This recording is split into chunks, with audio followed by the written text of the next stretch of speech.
Avez-vous déjà remarqué à quel point certains soucis semblent coller à votre tête comme du chewing-gum sur votre chaussure? Peu importe le nombre de fois où vous faites les 100 pas dans la pièce ou essayez de vous distraire, l'anxiété est là, forte et constante. Et ne pensez pas que cela soit réservé aux jeunes ou à ceux qui ont mis l'engagement. En fait, si vous avez plus de 60 ans, cette agitation peut frapper à votre porte sans y être invité, parfois tôt le matin, lorsque la maison est encore calme et que le café n'a même pas encore été préparé. Aujourd'hui, je veux vous emmener sur un chemin différent. Ici, nous découvrirons ensemble comment de petits changements, intégrés à votre routine quotidienne, peuvent transformer ce bouleversement intérieur en un véritable sentiment de soulagement. Le genre de changement qui vous fait vous réveiller sans cette tension dans vos épaules ou terminer l'après-midi sans que votre cœur ne s'emballe d'inquiétude. Et oui, croyez-moi, vous n'aurez pas besoin d'appareils coûteux, d'applications compliquées ou de manuels en anglais pour faire cela. Savez-vous pourquoi? Parce que l'anxiété ne choisit pas l'âge, mais les stratégies pour y faire face peuvent et doivent respecter l'histoire de votre vie. Peut-être avez-vous entendu quelqu'un dire « tout est dans ta tête » ou « détends-toi ». Mais la vérité est que plus d'un tiers des Brésiliens âgés ressentent une anxiété intense presque chaque semaine. C'est vrai, pour 3 personnes matures, au moins une a du mal à respirer profondément et à dormir paisiblement. Et souvent, la seule issue semble être l'armoire à pharmacie. Allons-nous respirer ensemble maintenant? Inspirez lentement, expirez, prêt. Parfois, ce simple geste fait la différence, mais il y a quelque chose d'encore plus puissant et peut-être nostalgique qui peut aider, le balancement d'une chaise à bascule. Vous vous souvenez de cette vieille chaise de grand-mère qui semble connaître tous les secrets de famille? Eh bien, cela peut être un excellent allié pour ceux qui souhaitent plus de calme et moins d'oppression dans la poitrine.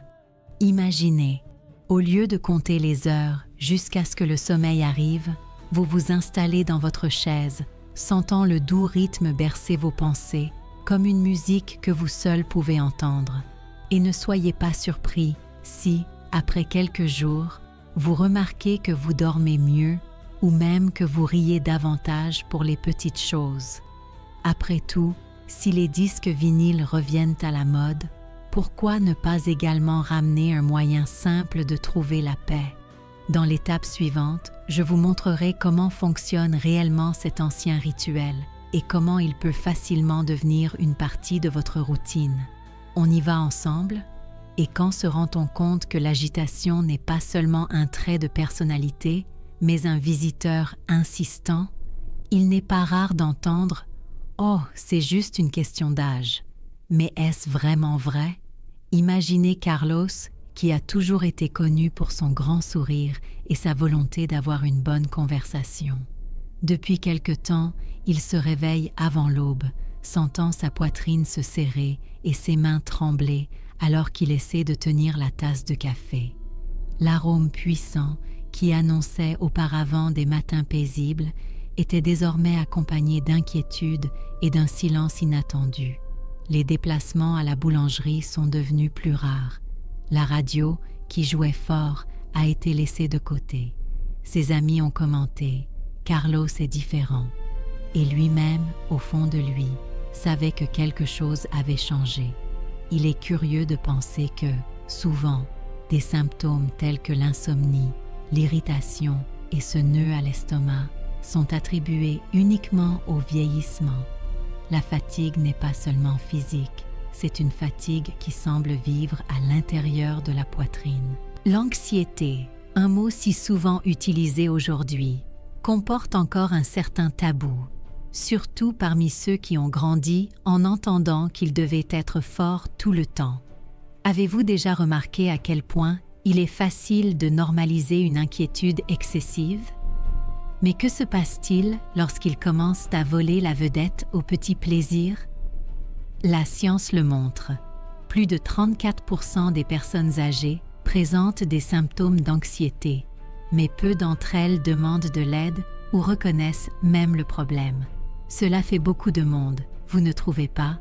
Il existe une expression technique appelée hypervigilance, qui signifie être toujours en alerte, comme si quelque chose pouvait arriver à tout moment. Pause.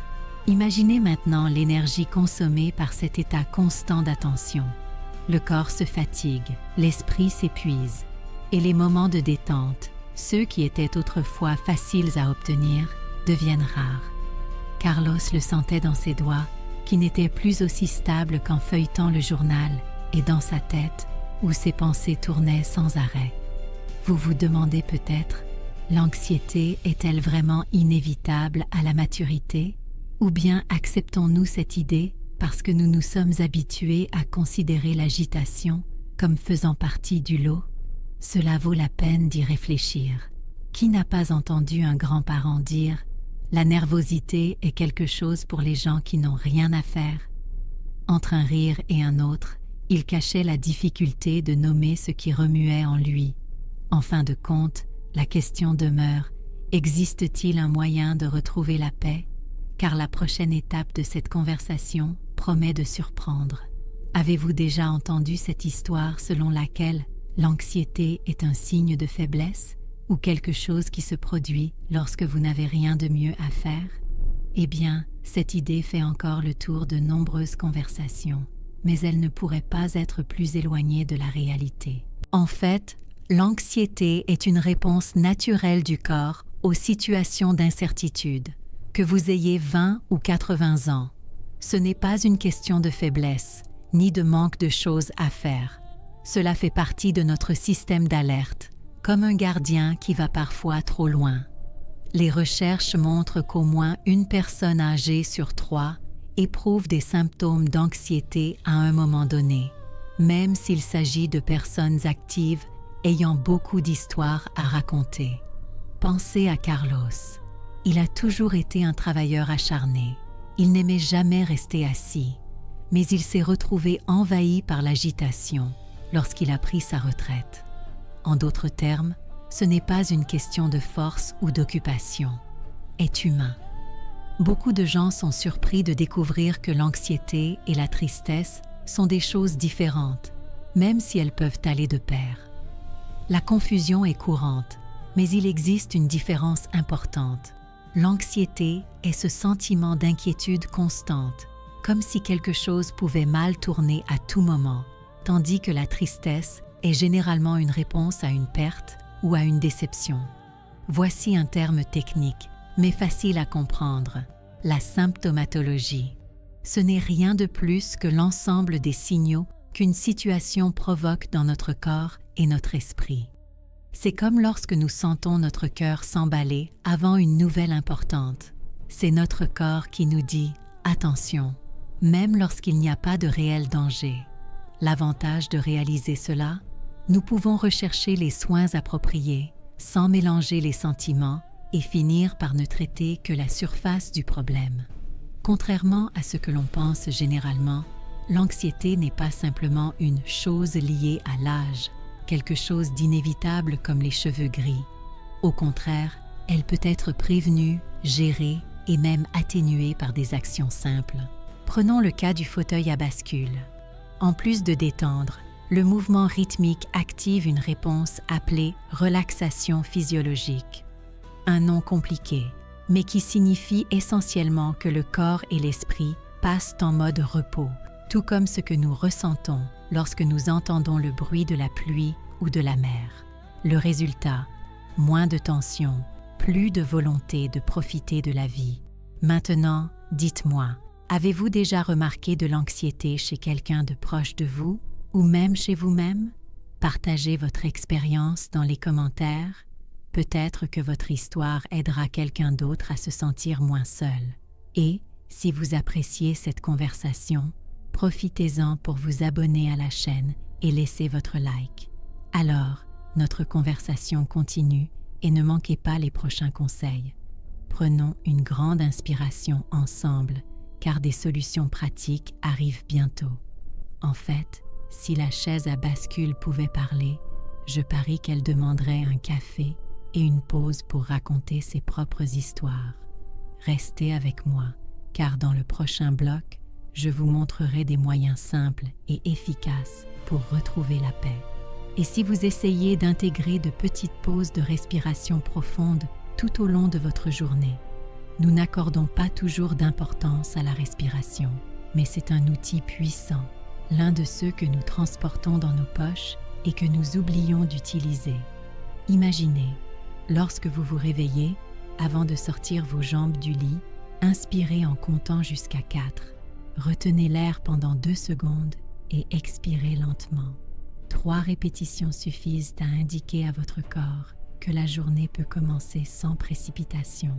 De nombreuses personnes âgées rapportent qu'en adoptant cette brève routine, elles se sentent plus claires mentalement et ont moins de tension dans les épaules. Une astuce à ne pas oublier, placez un joli mot sur la table. Respirez, vous méritez ce moment. Au petit déjeuner, pourquoi ne pas essayer une tisane à la camomille? Contrairement à ce que beaucoup de gens pensent, il ne sert pas uniquement à calmer les enfants. La camomille apporte une douce détente, sans cette sensation de somnolence lourde. Préparation. Faites chauffer 200 ml d'eau jusqu'à ce que de petites bulles commencent à se former. Éteignez le feu et ajoutez 1 cuillère à soupe de fleurs de camomille séchées. Couvrez et laissez infuser 5 minutes. Filtrez, servez chaud et, si vous le souhaitez, sucrez avec un filet de miel. L'arôme floral commence déjà à préparer l'ambiance pour une journée plus légère. Un conseil supplémentaire. Réservez la première tasse pour un moment de silence, juste vous et le goût de l'enfance. Ce rituel peut être une invitation à redécouvrir des histoires stockées. De nombreuses personnes ont découvert qu'un simple balancement des jambes, même en position assise, peut être utile lorsqu'il n'y a pas de chaise à bascule à proximité. Asseyez-vous avec vos pieds à plat sur le sol, soulevez légèrement vos orteils et balancez-vous doucement d'avant en arrière pendant 2 minutes. Cela active la circulation et apporte une sensation de confort, comme si le corps se souvenait d'avoir été bercé. Pour ceux qui ressentent des picotements ou des tensions dans les jambes, ce mouvement procure un soulagement immédiat. Cela vaut la peine de le tester dans le salon, en regardant la télévision ou en discutant avec quelqu'un que vous aimez. Carlos apparaît maintenant dans l'histoire. Il avait l'habitude de sentir son cœur s'emballer au crépuscule, cette nervosité sans raison apparente. Un jour, par curiosité, il décide d'essayer le thé à la camomille avant de regarder le feuilleton. Le doux parfum lui rappela des souvenirs de sa mère, et petit à petit, elle remarqua que sa poitrine semblait plus ouverte et son sourire venait facilement. De petits ajustements peuvent paraître étranges au début, mais ils deviennent vite une partie de votre routine, comme changer votre mot de passe Wi-Fi. C'est beaucoup de travail, mais après, c'est que de la joie. Et vous, avez-vous essayé l'une de ces idées? Partagez dans les commentaires quelle astuce fait la différence dans votre journée. Outre les pauses respiratoires et le thé à la camomille, il existe une autre solution pratique que beaucoup de gens négligent, l'écriture à la main. Écrire vos pensées de la journée dans un simple carnet ou faire une liste de petites gratitudes transforme la confusion mentale en quelque chose de visible et d'organisé. Lucia, par exemple, a commencé par écrire seulement 3 raisons de sourire chaque matin. Au début, il était difficile de penser à autre chose qu'au café frais, mais il s'est vite rendu compte que les souvenirs d'enfance, comme l'odeur du pain qui cuit, comptaient également. Cette pratique ne requiert pas de perfection, juste de la sincérité. Le mouvement du stylo sur le papier, combiné au silence du matin, apaise comme une ancienne prière. Pour ceux qui préfèrent un rituel plus actif, la mini-recette du jour est le sachet apaisant. Prenez un chiffon doux, placez-y des fleurs de lavande ou de camomille séchées, faites un nœud ferme et gardez-le dans votre oreiller. L'arôme doux vous aide à vous détendre avant de vous coucher. Si vous manquez de lavande, le fenouil fait également l'affaire. Le secret réside dans le geste soigné et dans le souvenir de l'époque où les grands-mères utilisaient ces herbes pour parfumer les tiroirs. Lorsque vous vous allongez, respirez profondément et laissez le parfum vous apporter du réconfort. C'est simple, bon marché, et cela rappelle les souvenirs des genoux de grand-mère. Carlos, après avoir incorporé le thé à la camomille et le sachet calmant, a remarqué des changements concrets. Son sommeil est devenu plus profond et ses après-midi étaient moins agités. Un dimanche, lors d'une partie de domino avec ses petits-enfants, il a remarqué qu'il riait plus facilement et se sentait plus présent. Le doux contact du sachet sur l'oreiller éveillait une joie simple, semblable à celle que je ressentais en écoutant de vieilles histoires. Pour ceux qui ont peur d'oublier de pratiquer, l'astuce est d'associer la routine à une habitude existante, comme le petit déjeuner ou regarder les informations. Les obstacles tels que le manque de temps ou le découragement peuvent être surmontés avec de petits objectifs. Un thé par jour, 2 minutes d'écriture ou simplement sentir l'arôme du sachet de thé. Ces solutions, bien que simples, apportent des bénéfices tangibles, plus de paix, de meilleures nuits et des relations familiales plus faciles. Et, avouons-le, qui ne s'est jamais senti comme un enfant en cherchant l'odeur du placard de grand-mère? Essayez-le, partagez votre expérience dans les commentaires et abonnez-vous pour ne pas manquer le prochain contenu.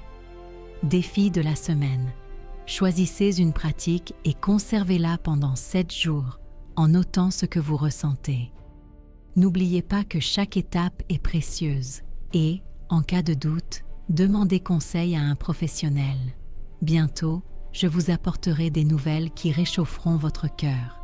Maintenant, respirez profondément, ressentez le présent et rappelez-vous, le bien-être est comme une balançoire.